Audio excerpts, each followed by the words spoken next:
जो फीमेल है वो 80-90 किलो तक जाती है। अच्छा। मेल 120-140 किलो तक जाता है। तो ब्लैक हेड आपको पूरे इंडिया में कहीं पे नहीं मिलेंगी। ब्लैक हेड हो जाए, वाइट हेड हो जाए, डॉर पर आपको पूरे इंडिया में बहुत लिमिटेड फार्मर्स को मैंने।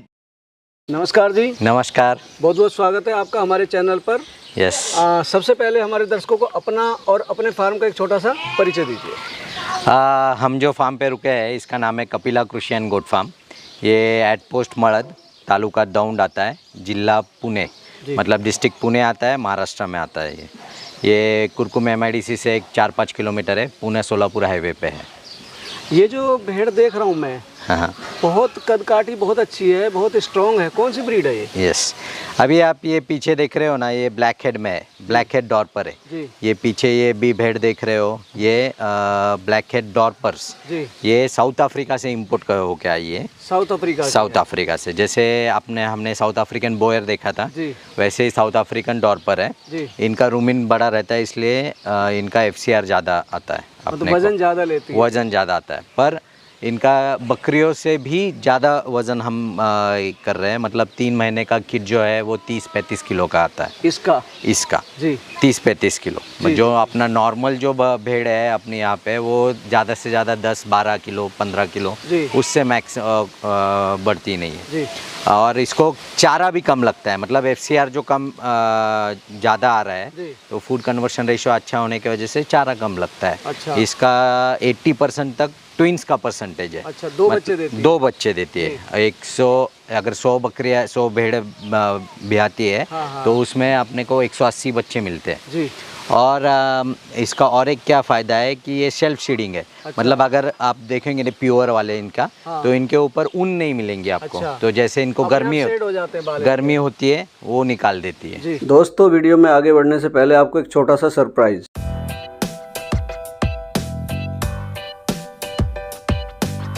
दोस्तों, सिंजेंटा की तरफ से आज कुछ आया है, चलिए खोल कर देखते हैं।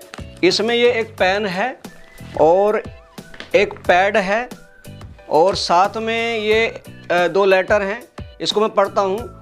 इस रहस्य को सुलझाओगे तो मेरा पता पाओगे। हर मौसम में आता हूँ, हर चेहरे पे मुस्कान लाता हूँ। कभी चावल में खिलखिलाता हूँ तो कभी सब्जी में घुल जाता हूँ। बताइए कौन हूँ मैं? मुझे लग रहा है ये एक पहेली है। आप इसका कमेंट में बताइएगा कि आप समझे इस पहेली को या नहीं समझे। एक ये लेटर और भी है। सिंजेंटा, नए जमाने का नया मटर, प्रिय सिंजेंटा के सुपरस्टार, जैसे सूरज आपके हरे भरे खेतों को छू लेता है। एक दृश्य जो देखा जाना चाहिए इस रहस्य में मटर के बीज के साथ। इसे नए जमाने का नया मटर कहते हैं। सिंजेंटा के साथ आइए रचें एक नई कहानी। सपनों के खेतों में हमारे मटर के बीज बढ़ाते हैं आपकी विरासत। टोल फ्री नंबर है इनका 1800-30-100-555 डायल करें। सिंजेंटा के साथ भविष्य स्पष्ट है। सिंजेंटा, नए जमाने का नया मटर, वाकई तरक्की की एक राह है जो हमें नया साल देता है हमारी खेती की तरक्की के लिए। मैं तो इसके साथ जुड़ना चाहता हूं, आप भी जुड़िए। अभी डायल करें टोल फ्री नंबर 1800-30-100-555। सिंजेंटा का जो बीज है, मटर का बीज है, वो आपसे सिर्फ एक फ़ोन कॉल दूर है। सिंजेंटा मटर, किसानों के भविष्य का नया उदय। बेहतर खेती, बेहतर कल। तो ये मल्टीपल पर्पज़ का भेड़ है, और ये डेयरी भेड़ बोल के भी यूज़ होता है कहीं कहीं पे। अच्छा। इनको 1.5 से 2 लीटर तक दूध आता है। दूध भी देती है? दूध भी देती है। मतलब ये मटन पर्पज़ से भी अच्छी है और मिल्किंग के लिए। पर वो जो 3 महीने में 30-35 किलो का भेड़ बच्चा होता है, उसके लिए वो दूध बहुत न्यूट्रिशन लगता है, उतना दूध लगता है उसको। तो उसके वजह से दो भी बच्चे होते हैं, तो ये सेल्फ सफिशिएंट होती है इसके लिए। फीड में क्या चलता है इनका? सेम अपना जो बकरी का है वैसे बकरी वाला ही है। इनको भी एक टाइम ग्रीन फॉडर, एक टाइम ड्राई फॉडर, और दोपहर में इनको दाना जाता है।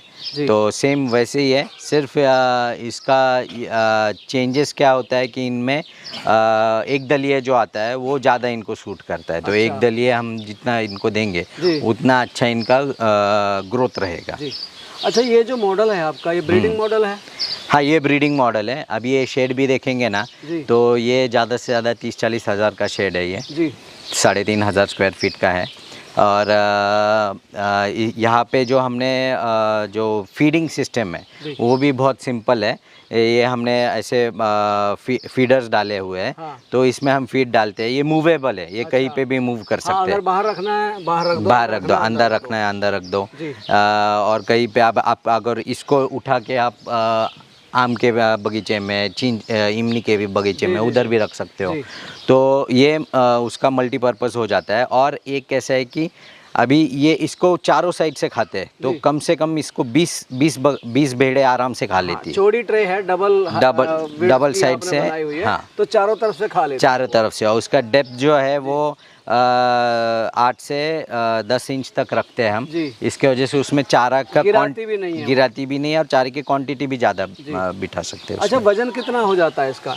और मैक्सिमम ये जो फीमेल है वो 80-90 किलो तक जाती है। अच्छा। मेल 120-140 किलो तक जाता है। अच्छा, ये बताइए, मैंने देखा भेड़ पालन और बकरी पालन, लोगों को एक कंफ्यूजन सा है कि कौन सा प्रॉफिटेबल है। ठीक है, आप भेड़ पाल रहे हैं, जाहिर है आपने बोर भी पाली हुई है और भेड़ भी पाल बराबर, दोनों प्रॉफिटेबल हैं जब भी पाल रहे हैं। यस। तो किसान कैसे प्रॉफिट कमा सकता है भेड़ पालन से? एक्चुअल में कैसा है कि आप अगर पुराने ज़माने में भी देखेंगे या फिर अभी भी चरवाए जो है वो ज़्यादा करके भेड़ रखते हैं। हाँ। और उसमें 10-15 बकरियाँ रहती है। एक्चुअल में 10 बकरियाँ इसलिए रहती है कि वो डायरेक्शन दे सकते हैं, उनका हैंडल करने में इजी रहता है, इसलिए वो रखते हैं। ज़्यादा करके बड़े जो रहते हैं 500, 600, 1000 तक भी रहते हैं। ऐसे जो बड़े फ्लॉक बोलते हैं हम उनको, फ्लॉक जो साइज़ है वो भेड़ों का ही रहता है। वो क्यों ऐसा करते हैं, बकरियाँ क्यों नहीं पालते हैं, तो उसको अगर आपने स्टडी किया तो ये है कि भेड़ जब बच्चा देती है, मेन किड्स मैनेजमेंट बहुत ही ईजी है इसमें। अच्छा। वो बच्चा एक आधे घंटे में खड़ा हो जाता है और खुद में खुद दूध पीने लगता है। बकरी के बच्चे को अपने को असिस्ट करना पड़ता है, उसको दूध पिलाना पड़ता है, इनको वैसे पिलाना नहीं पड़ता है।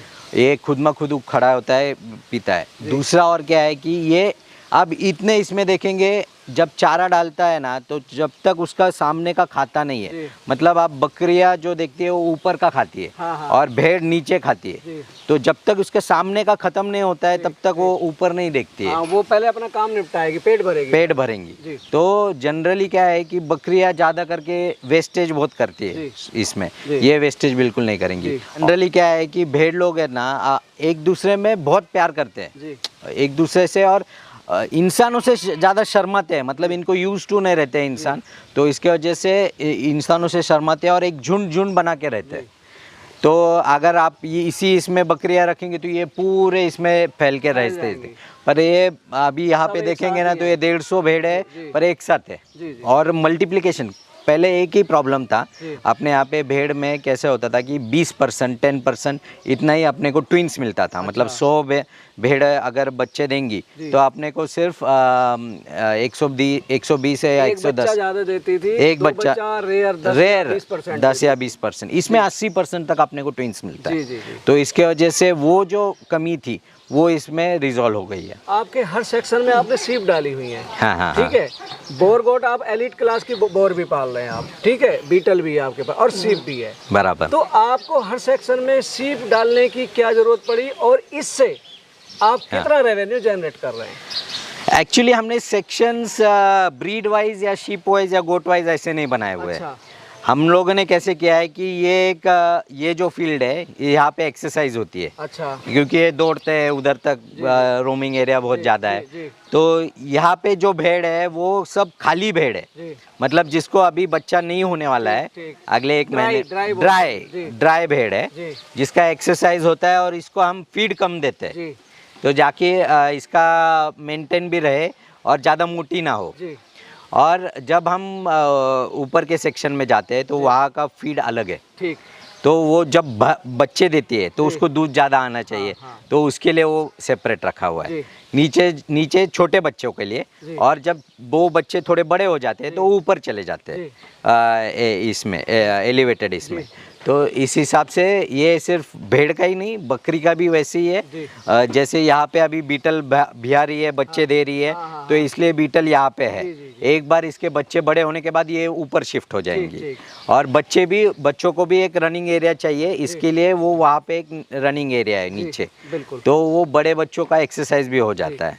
तो इस तरह से हमने यहाँ पे ब्रीड वाइज नहीं या फिर शिप या गोट वाइज नहीं, तो हमने उनकी जो प्रेजेंट कंडीशन है उसके हिसाब से डिवाइडेशन किया हुआ है। अभी भी बड़ा सवाल रह गया है, रेवेन्यू कितना जनरेट हो जाता है इनसे? हमारा रेवेन्यू एक्चुअली टोटल फार्म का मैं सिर्फ शीप का पूछ रहा हूँ आपसे। शीप का तो एक्चुअल में आप अगर देखेंगे तो ब्लैक हेड आपको पूरे इंडिया में कहीं पे नहीं मिलेंगी। ब्लैक हेड हो जाए, वाइट हेड हो जाए, डॉर पर आपको पूरे इंडिया में बहुत लिमिटेड फार्मर्स को मैंने दी हुई है, और इतनी बड़ी क्वांटिटी सिर्फ मेरे फार्म पे है। तो हम लोग जो है ये इलाइट एनिमल बेचते हैं। इसका कम से कम एक एनिमल हमारा 2.5 लाख 3 लाख, और जो हमारा स्कीम में भी ले रहा है उसको भी 1.5 लाख रुपए को हम मेल दे रहे हैं। ठीक है, तो वो उतने प्राइस में जा रहा है, इसलिए हमारा इनकम ज़्यादा जो है वो भेड़ से आ रहा है। वो इलाइट इसमें अगर हम ये 217 है मेरे पास, लिखा हुआ है बोर्ड पे पूरा, तो 217 मेरा मदर स्टॉक है शिप का। इनसे कम से कम जो मेजर जो हमारा 70 to 80 lakhs जो आता है, वो सब शिप से आता है। शिप से आता है। और जो बचा हुआ जो इनकम है 50 से 60 लाख तक, वो गोट से आता है। जी दर्शकों, नीलेश जी ने आपको अपने शीप फार्मिंग मॉडल के बारे में इतनी अच्छी जानकारी दी। यदि आपको इनके द्वारा दी गई जानकारी और हमारे द्वारा की कोशिश अच्छी लगी हो तो हमारी वीडियो को लाइक करें, ज़्यादा शेयर करें, वह चैनल को सब्सक्राइब भी करें। मिलेंगे जल्दी एक नई और इन्फॉर्मेटिव वीडियो के साथ, तब तक के लिए जय जवान जय किसान।